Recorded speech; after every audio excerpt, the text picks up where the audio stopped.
पालघरमध्ये प्रकाश निकम यांनी वाढवण बंदराला दलालांचा विरोध होता असं वक्तव्य केलंय। त्यामुळे वाढवण बंदर कृषी विरोधी समितीने त्यांच्या या वक्तव्याचा निषेध केलाय। स्वतःच्या फायद्यासाठी दलाल बंदराला विरोध करत असल्याचं वक्तव्य प्रकाश निकम यांनी प्रचार सभेत केलंय। त्यामुळे त्यांच्या या वक्तव्याचे पडसाद आता उमटू लागले।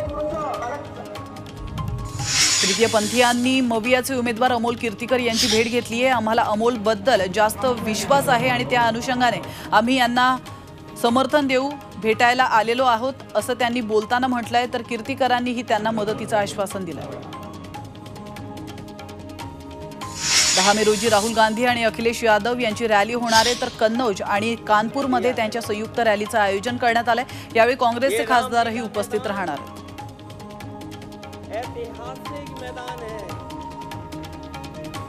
संभाजीनगर धाराशिव नामांतराला आव्हान देणारी याचिका मुंबई हायकोर्टाने फेटाळली आहे। शहरांची नावं बदलल्याने अमृत नोनी गॅस्ट्रिन अपचन ऍसिडिटी गॅस्ट्रबल ह्यापैकी तुम्हाला कुठलाही गॅस्ट्रिक प्रॉब्लेम झाला उपाय एकच अमृत नोनी गॅस्ट्रिन।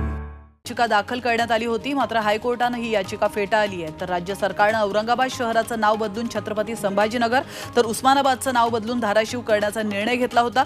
मात्र या निर्णयाला आव्हान देत कोर्टात याचिका दाखल करण्यात आली होती। ही याचिका हायकोर्टाने फेटाळली आहे। त्यामुळे राज्य सरकारला दिलासा मिळाला। सोमय्या महाविद्यालयाच्या मुख्याध्यापिकेवर निलंबनाची कारवाई करण्यात आली आहे। त्यांनी हमास आणि पॅलेस्टाईनच्या युद्धावर सोशल मीडियावर भाष्य केलं होतं।